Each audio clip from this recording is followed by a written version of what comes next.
Hola, soy Carmen Jayo, bienvenidos a una nueva edición de Ciencia Hoy. Queridos amigos, las reservas conocidas como gas y petróleo podrían agotarse en los próximos 100 años.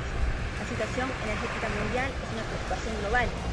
Muchos países lo han priorizado e inclusive los organismos internacionales relacionados e involucrados con este tema. Muchos países adoptan y adoptarán cambios en su matriz energética para ser menos dependientes de los combustibles fósiles.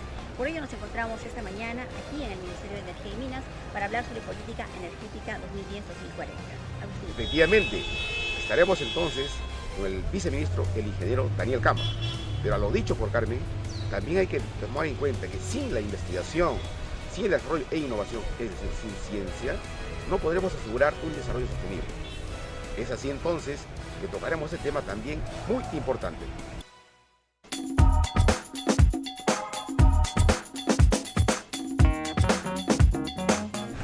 Gracias por estar con nosotros e iniciamos la conversación con el viceministro de Energía, el ingeniero Daniel Cama Gutiérrez. Ingeniero, muy buenas tardes y muchas gracias por concedernos esta entrevista. Buenas tardes a todos ustedes, encantado de estar aquí. Gracias, ingeniero. Mediante Decreto Supremo número 074, publicado el 24 de noviembre en el Diario El Peruano, se aprobó la Política Energética 2010-2040. ¿Por qué se busca que haya una matriz energética en nuestro país o una matriz diversificada? ¿Y cómo usted podría implementar esta política? Bueno, mira, en realidad este documento de política energética es el resultado de una serie de trabajos que se vinieron haciendo no solamente al interior del Ministerio de Energía y Minas, sino otras iniciativas que en su momento tuviéramos en el MIN y otras entidades del Estado que realizaron estudios un poco orientados a ver cuál es la perspectiva de desarrollo del sector energético. Y con base en todo este análisis decidimos de que era necesario, por primera vez, digamos, formulado un documento técnico y a través de un decreto supremo, establecer cuál debiera ser la política y los lineamientos del sector energético para los próximos 30 años. Es en este contexto que establecemos una visión que tiene que ver con lo siguiente, o sea, ¿qué es lo que buscamos como objetivo de constituir esta matriz energética? Primero, el de tener, digamos, un sistema energético lo suficientemente robusto y en tamaño que permita abastecer la demanda de largo plazo sin ningún inconveniente. Esto significa pues tener infraestructura con la suficiente anticipación y esto significa, digamos, implementarla con muchos años antes con suficiencia. Suficiencia significa siempre tener una capacidad por encima, una oferta por encima de la demanda, de tal manera de que cualquier inconveniente que tengamos en cualquier instalación a lo largo del sistema, ya sea de hidrocarburos o electricidad, tengamos oferta local necesaria para abastecer esas necesidades del mercado, ¿no?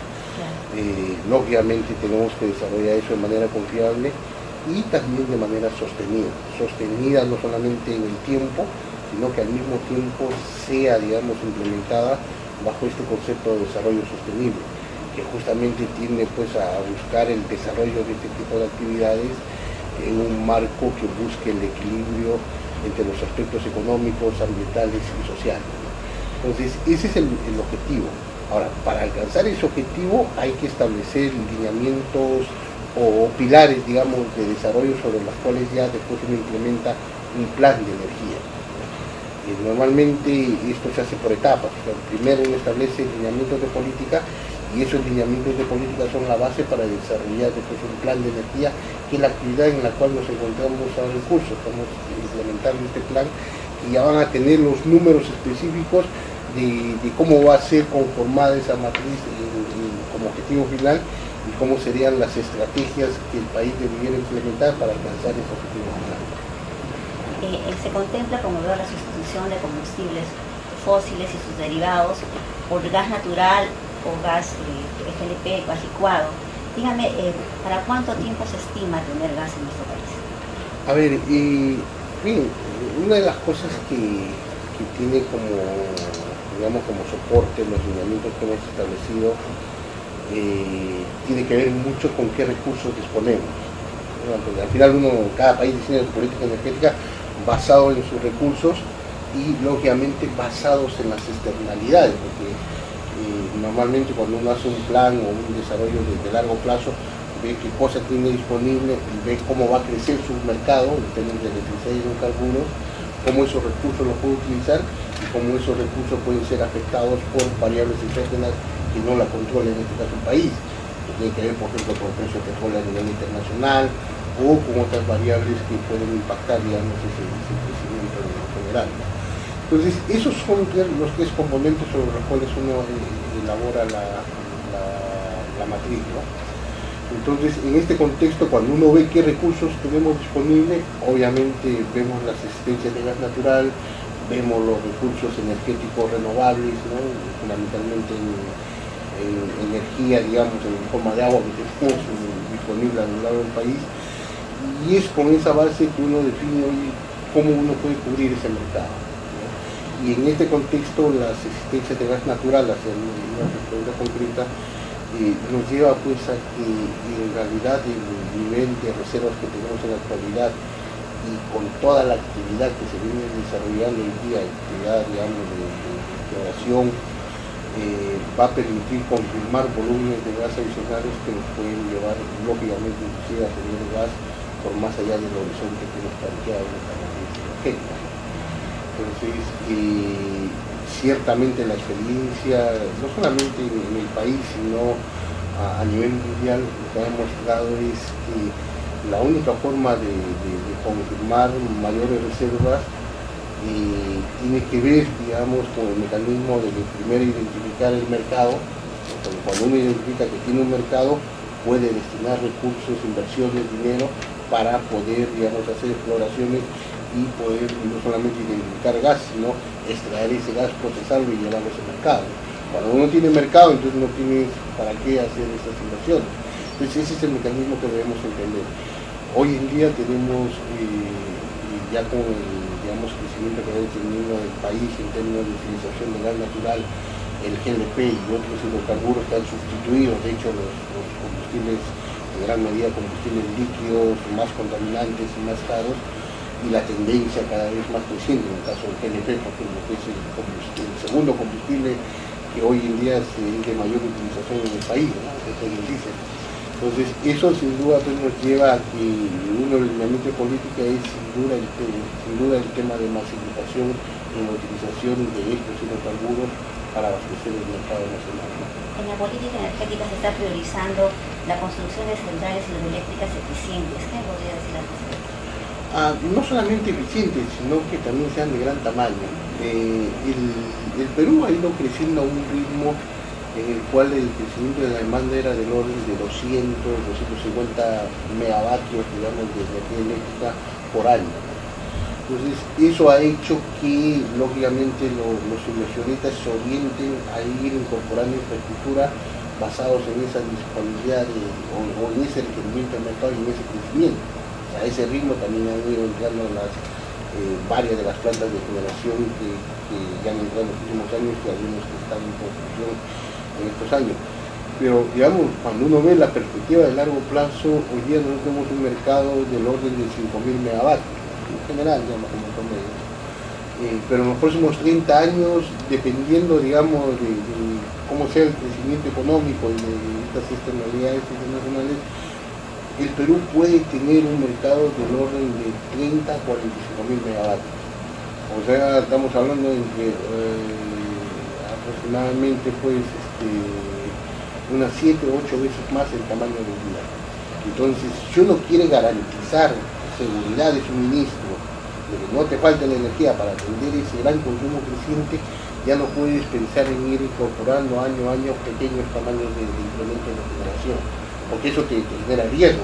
En la medida que uno nomás de esos proyectos atrase, entonces hace que cierta parte de la demanda no sea abastecida, genere racionamiento o cortes de carga, y eso sin duda también está demostrado, creo que un poco las experiencias de los últimos años han demostrado, de que no disponer de energía en un país que está creciendo, que tiene mucha actividad productiva, obviamente los perjuicios que le genera a la sociedad son mayores que el haber tomado una decisión previa y haber invertido un poquito más, haber gastado, digamos, alguna inversión adicional en los años previos para tener disponible esa infraestructura que ante cualquier eventualidad pueda abastecer esa demanda.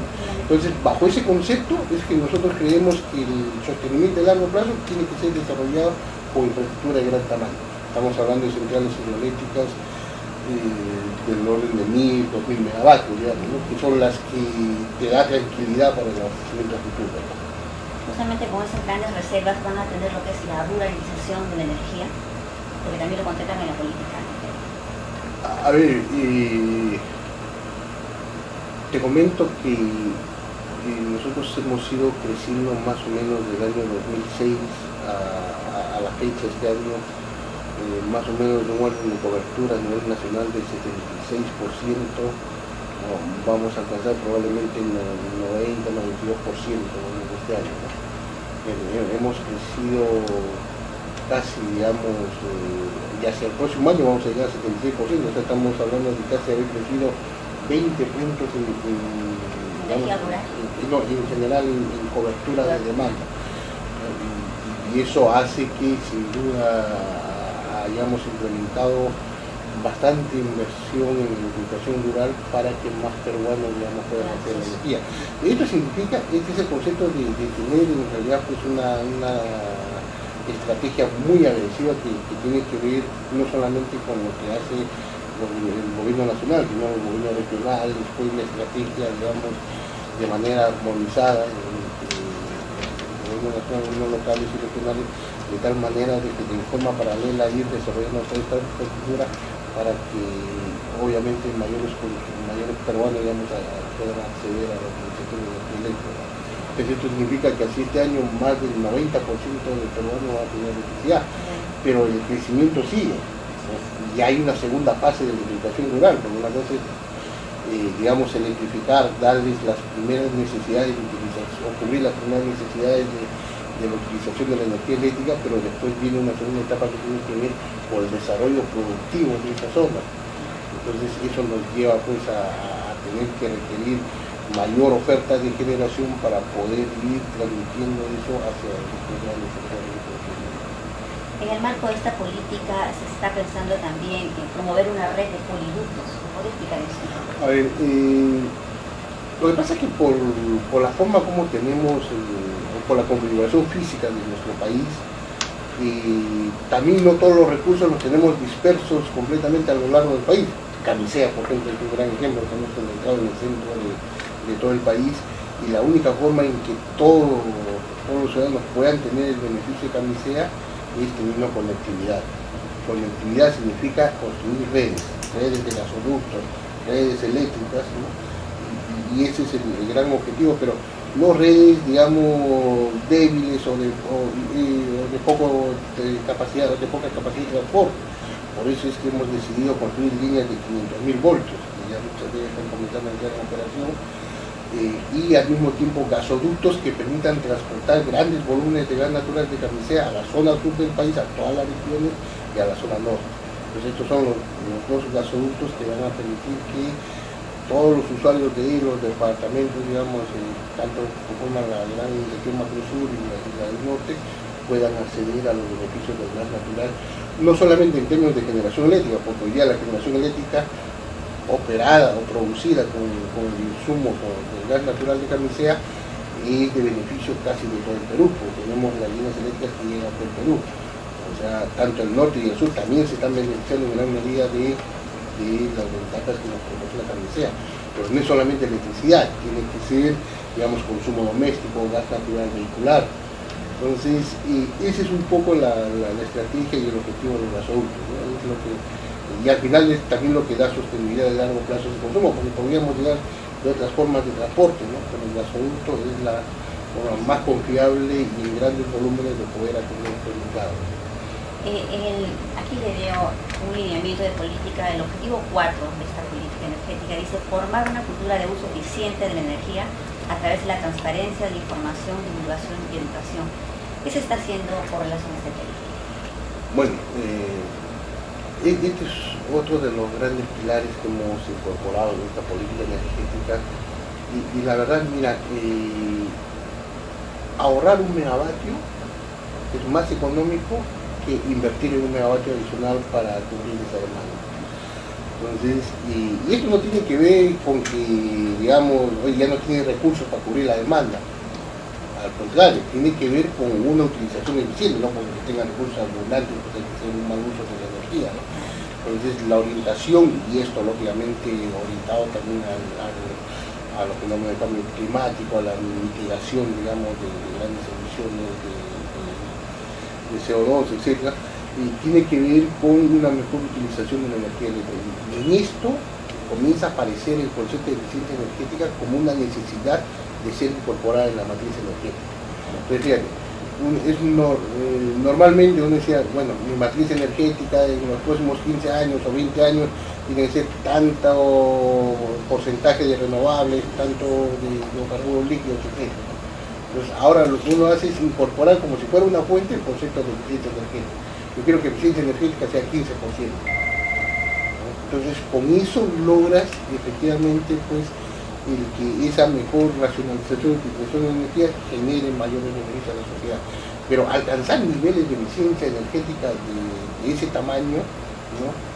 Significa pues tener una política agresiva y una conciencia a nivel nacional de la mejor utilización, de una mejor utilización de la energía eléctrica, ¿no? Por eso es que nosotros hemos tenido, fíjate, primero que hacer los arreglos institucionales, o sea, formar o crear una dirección de eficiencia energética como parte del ministerio que no solamente ve el tema de eficiencia energética, sino que además diseña la política energética en conjunto, basado en estos criterios de eficiencia energética y con los aportes que le dan los sectores de hidrocarburos y de electricidad. Entonces, y con esta dirección ya hemos comenzado a trabajar, ahora poco, inclusive la semana pasada hemos tenido una serie de talleres con el sector educativo, con el sector industrial, con todos los sectores que tienen que ver con la mejor utilización de la energía. Ahora, la eficiencia energética tiene que abarcar todos los segmentos de consumo. O sea, normalmente uno dice, la eficiencia energética lo podemos alcanzar en mayor proporción con las industrias, ¿no? Pero también, inclusive, en el caso del sector doméstico, uno puede lograr eficiencia energética. Hoy día, digamos, el mayor estrés que puede tener un sistema eléctrico es en las horas de máxima demanda, en las noches. Todos los consumidores domésticos, digamos, hacen un uso más intensivo. Pero en ese momento, por ejemplo, todo el sector industrial casi hace un menor uso. Entonces ya tenemos eficiencia, digamos, adicional que le hemos ido formando en muchos años, tanto en la gran industria, para que en esas horas no se utilice electricidad. Pero sin embargo tenemos un pico importante por causa del sector doméstico. Entonces es ahí, por ejemplo, donde tenemos que hacer una mejor utilización. Y para esto, para crear conciencia y que el consumidor doméstico como nosotros casi de manera natural pueda hacer un uso racional, es a través de este concepto de las redes inteligentes. Entonces es algo que tenemos incorporado también por parte de la política. Tenemos una propuesta concreta ya en el Congreso de incorporar las redes inteligentes, que sería la infraestructura necesaria, flexible, con medidores inteligentes, con paneles que cada uno podría tener en su hogar, para que haga un uso eficiente basado también en el precio de la electricidad. O sea, en la medida que uno ve, y si en este momento el precio de la electricidad es muy alto, pues prefiero hacer un consumo mínimo o disminuir el consumo, ¿no? Y en la medida que la electricidad es más cara, puedo orientar mis actividades a hacerlos en ese momento, ¿no? Entonces, pero eso ya es una respuesta natural, pero para eso el consumidor necesita tener esa flexibilidad y necesita tener la información visual para poder tomar esas acciones. Pues todo eso se logra con el concepto de redes inteligentes y con el concepto de eficiencia energética. El tema de etiquetado también que estamos trabajando ahora, de tal manera de hacer exigible que todos los electrodomésticos y todos los equipos industriales tengan que tener la etiqueta de cuánto es la eficiencia energética que produce. Entonces ya cuando uno va a comprar un electrodoméstico, dice, oye, te puedo ahorrar, digamos, más energía, y puede hacer un equilibrio entre el precio y ahorro de consumo, ¿no? De tal manera de que puedan tomar una mejor decisión. Entonces todo esto tiene que ver con introducir de manera explícita y permanente el concepto de eficiencia energética. Señor viceministro, la política energética del país acepta implementar o de repente incorporar otras alternativas, por ejemplo la alternativa bioenergética, porque le comento esto porque en México están haciendo unos estudios sobre la planta que es agave, con la cual se hace la bebida típica, que es el tequila en México. Aquí en nuestro país se conoce la planta como maguey o penca, que crece en lugares accidentados, no necesita mayor cuidado, pero que es un promisorio bioenergético. Una planta que nos podría ayudar en el tema de la energía. Bueno, mira, en general, como parte de esta política y justamente bajo ese concepto de desarrollo sostenible que está en nuestro objetivo y como tal tiene que estar, digamos, en los lineamientos y en las estrategias y planes que implementemos a partir de ellos, está todo el concepto de los biocombustibles, ¿no? Y obviamente los bioenergéticos, ¿no? Y la sustitución de estos componentes hacia los otros combustibles, como decía, más contaminantes y más caros, sin duda van a generar el poder constituir una matriz energética más limpia y más sostenible en el tiempo. Entonces está, digamos, como un pilar de desarrollo. Se puede incorporar más. Por supuesto, o sea, todo lo que es biocombustible y todo lo que son energías renovables. Amigos, hacemos una pequeña pausa y continuamos con esta interesante entrevista al viceministro de Energía, el ingeniero Daniel Camas Gutiérrez.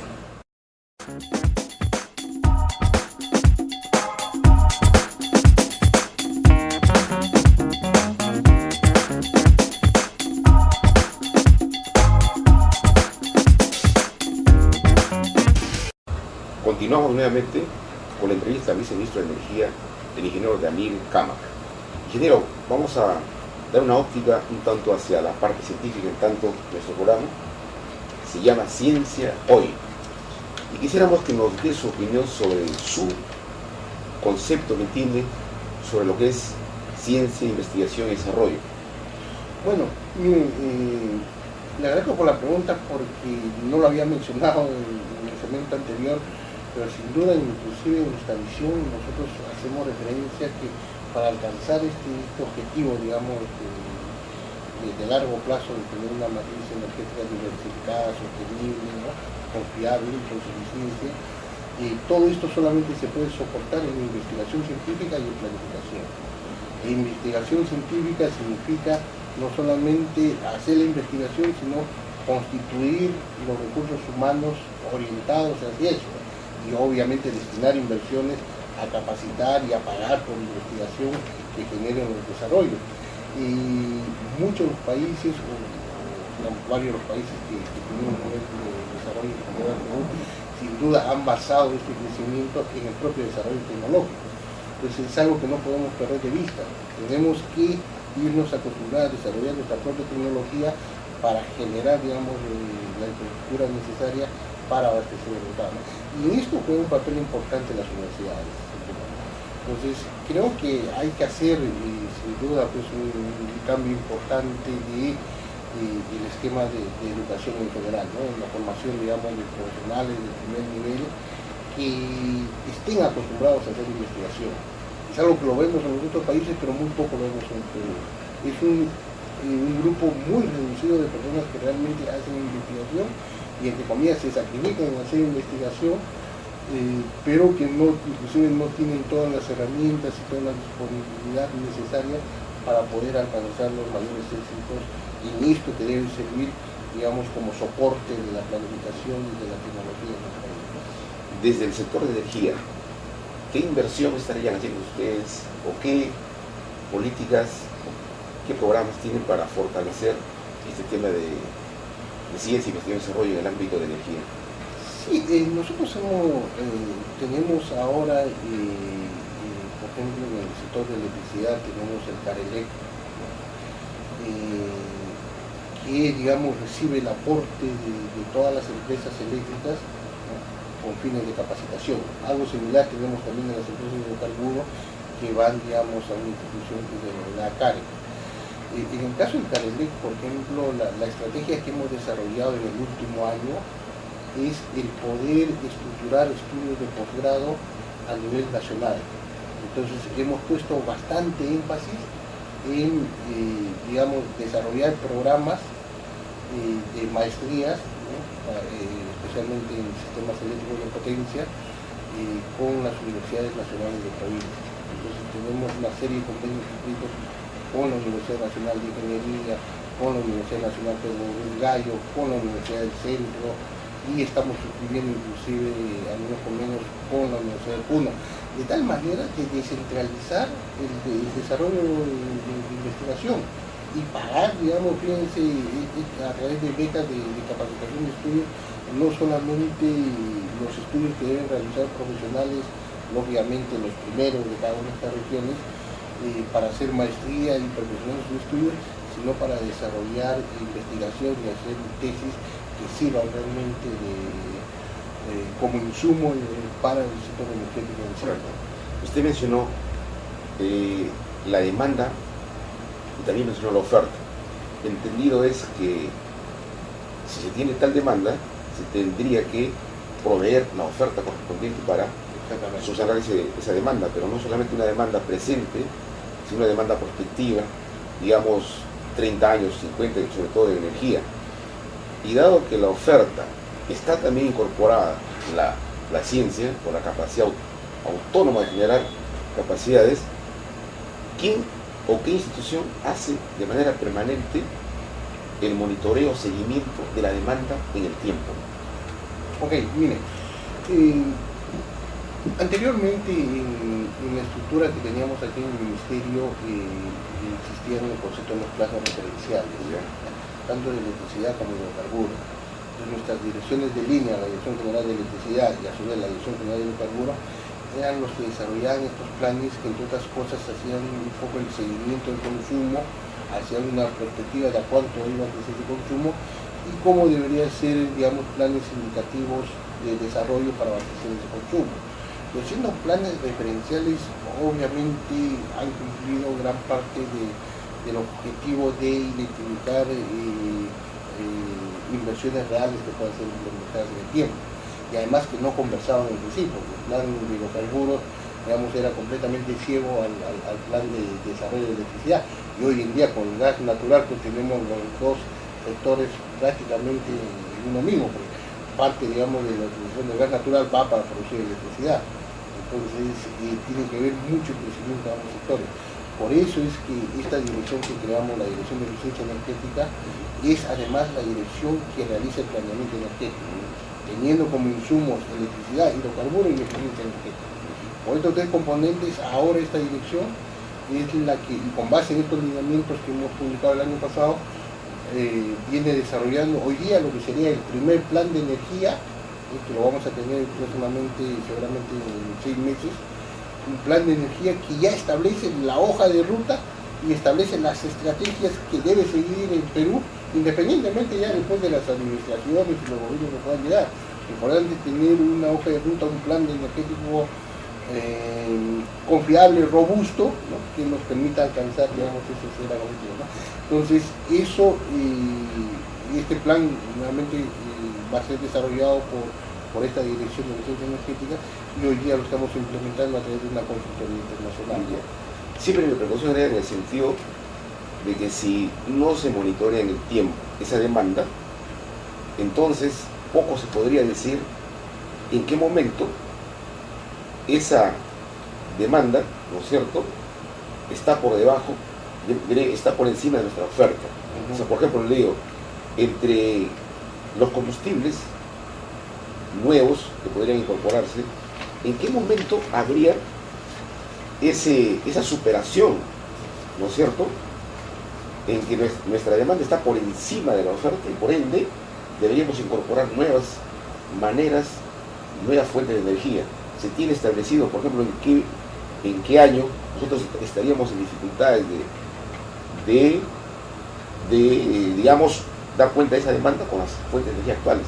¿Se sabe eso sí. o se tiene que al 2050 no va a haber ningún problema de... No, yo lo que le ¿Cómo podemos ver el le tiempo? puedo mencionar es lo siguiente. Fíjense, una de las cosas que hemos tenido en el sector de electricidad es que en los últimos años, salvo estos 2 últimos años, digamos que anteriormente, o sea, los 5 años anteriores, digamos, a estos 2 últimos años, la tasa de crecimiento de la demanda ha sido mayor que el de la oferta. Entonces, ¿eso qué provocó? Provocó a que la oferta o la demanda alcance el tamaño de la oferta. Y hemos estado pues, con niveles de reserva de 1 o 2%. El margen de seguridad fue superado. Sí, exactamente, entonces cualquier problema que tenía, salía una línea de transmisión o teníamos indisponibilidad en un grupo de generación, ¿no? Un grupo termoeléctrico, entonces inmediatamente había que hacer corte de carga, ¿no? Y eso es lo que yo decía hace un momento, es digamos, lo que genera mayor perjuicio a la sociedad en conjunto, ¿no?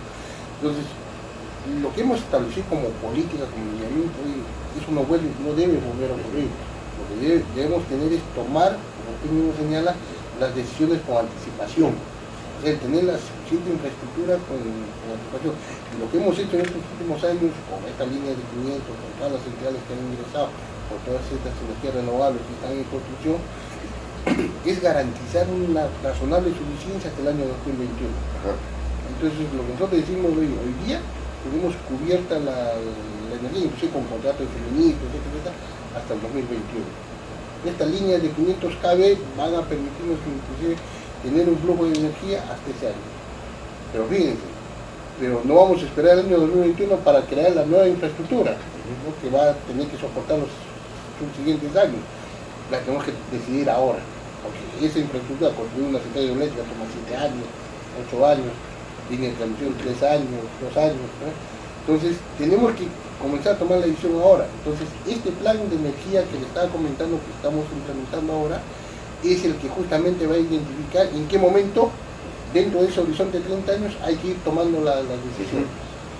Entonces lo que decía hace un momento era que hemos ido por etapas. Ojalá lo hubiéramos querido hacer antes, ¿no? Pero no se ha podido, digamos, por muchas situaciones, pero hemos creído importante primero establecer la política, los lineamientos, cuál es el marco sobre el cual nos vamos a desarrollar. Y esa política lo que hace es primero reconocer, oye, qué fuentes tengo, cuáles son mis recursos, a qué externalidades estoy expuesto, porque ya todo eso identificado. Y cómo está creciendo mi consumo, cómo está creciendo, fíjense, la energía eléctrica del sector de hidrocarburos, gas natural, GLP, etc.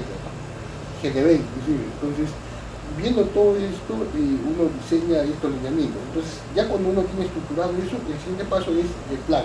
Y el plan es ya hacer la prospectiva propiamente hecha. O sea, cuáles son mis escenarios de consumo. Cómo es mis estrategias de inversiones, digamos, para cubrir ese consumo. O cuáles deben ser inclusive los arreglos normativos que hay que hacer para generar más incentivos para que esa infraestructura pues esté con la suficiente. Permítame que usted habló de 2021.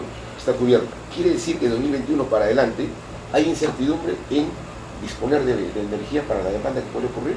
No hay incertidumbre, lo que tenemos que hacer es tomar las decisiones de una vez, o sea, están los marcos normativos y están los procesos. Fíjense, nosotros estamos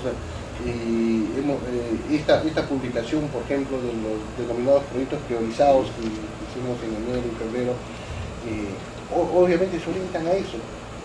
O sea, y no es algo que lo vamos a implementar en los 3-4 meses, O sea, ahí ya hemos definido, oye, hay que desarrollar toda esta infraestructura para no tener problemas en el futuro, ¿no? Y seguramente pues las nuevas administraciones van a ir perfeccionando eso de tal manera de hacer, o sea, aquí el concepto importante, por eso, para eso sirve, digamos, el lineamiento político. ¿Cuál es el concepto? Ese concepto lo tienes que repetir todo el tiempo. Entonces, el concepto es, oye, el mensaje es tener infraestructura con participación. Y para eso hay que hacer todos los procesos de licitación internacional, competitivo, con precios adecuados, generar el menor costo para la sociedad, todo eso lo configura. Pero partiendo de esa lógica, de que tienes que tener procesos cada vez, de repente más frecuentes, para tener esa infraestructura disponible antes del tiempo. Estamos ya casi concluyendo. Yo quisiera hacer una pregunta. Quería terminar mi primera parte con lo que refiere a investigación. Yo estoy muy preocupado por los combustibles futuros.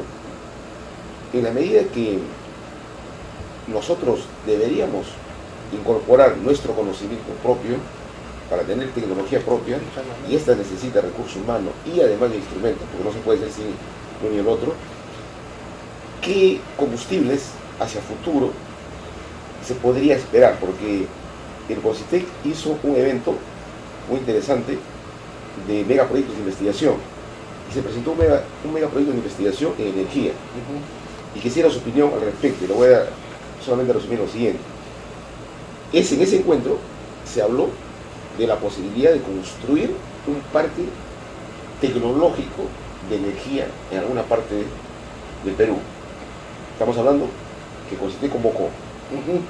Y en ese centro tecnológico, que para algunos era el mejor lugar del centro nuclear porque había espacio, debería converger los grupos de investigación de todas las energías alternativas o limpias, ¿no? Y estaría el solar, eólica, geotermia, bioenergía, hidrógeno, nuclear, que ya está ahí. Y además, este centro que yo me preocupa mucho, el centro de evaluación y modelamiento. ¿Por qué? Porque usted mencionó que esta parte de seguimiento la está haciendo una consultoría. Sin embargo, por ejemplo, en Chile, esa tarea se le encarga a la Universidad de Chile, porque le da soporte nacional de toda esa tecnología de informática, de equipamiento que tiene que hacer con los seguimientos, todo eso, ¿no? Los modelos.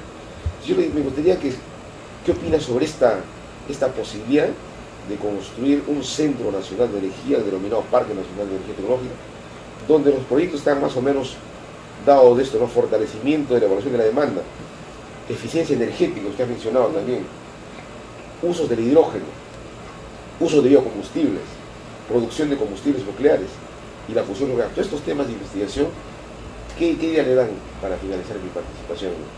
Bueno, todos ellos y las energías renovables, etcétera, pueden ser concentrados en un centro como el que está mencionado. Me parece una muy buena idea, pero no es lo único, ¿no? O sea, el tener concentrado en un gran laboratorio, digamos, de investigación, pues no solamente investigación, sino que tener laboratorios y tener infraestructura para hacer las pruebas necesarias. Entonces, este centro creo que se orienta hacia eso, y lógicamente donde uno puede investigar de manera simultánea todos estos otros componentes y desarrollo futuro. Pero todo eso tiene que venir asociado a la estrategia de las universidades. Usted mismo fue el ejemplo de Chile. Si, digamos, pudiéramos tener mejores recursos humanos, que las universidades tengan mayores recursos para tener sus propios laboratorios, para hacer más investigación, porque todos estos proyectos, por ejemplo, como se hacen en otros países, o sea, justamente no son únicamente los profesores de las universidades quienes hacen este trabajo, son los alumnos que hacen investigaciones quienes soportan a los profesores y todo ese trabajo, digamos, lo implementan las universidades. Pero para eso tienen que haber recursos, tiene que haber financiamiento para pagar todo eso. Entonces, eso lleva a un cambio en general de la política en general de desarrollo de programas de maestría y perfeccionamiento técnico que debemos tener en el país. El nivel de becas que hoy otorgamos, por ejemplo, a través de CARELEC o CARE, etc., es reducido para lo que el país requiere. Entonces, esto requiere un cambio, digamos, de mentalidad completa en términos de capacitación. Digamos, las experiencias que he visto afuera por causa de la capacitación que he tenido, sin duda pues lleva a que estos modelos los tenemos que replicar, y el Perú es uno de los países que tiene muy poco desarrollo, digamos, científico y tecnológico. Entonces eso es algo que tiene que cambiar completamente para poder, digamos, optimizar de mejor forma todos los recursos que tenemos disponibles y para consolidar esta matriz energética, pues si no todo lo vamos a tener con soporte extranjero, cuando lo podemos desarrollar y podemos estar capacitados para implementar la tecnología aquí en nuestro país. Bueno, yo quiero hacerle una última pregunta, señor ministro o viceministro. Dentro del ciclo de producción de los combustibles, ¿cuál es el porcentaje de participación de la tecnología peruana y de los profesionales peruanos? No tengo la cifra exacta, pero estoy seguro que es muy reducido.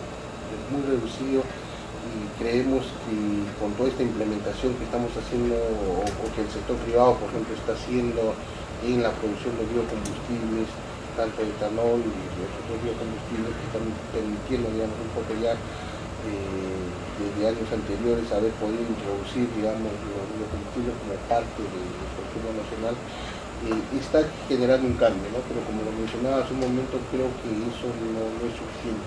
Necesitamos desarrollar todas esas generaciones de biocombustibles que otros países ya han implementado. No es solamente, creo que estamos todavía en la primera generación, pero otros países ya están en la tercera generación de producción de biocombustibles y todo eso se logra pues con capacitación en tecnología real. Así es, señor ministro. Yo le agradezco muchísimo por brindarnos todo ese panorama de lo que es la política energética en el país. No sé si usted tiene algo más que agregar para el programa. No, encantado, y de verdad que les agradezco mucho por la oportunidad de conversar de estos temas.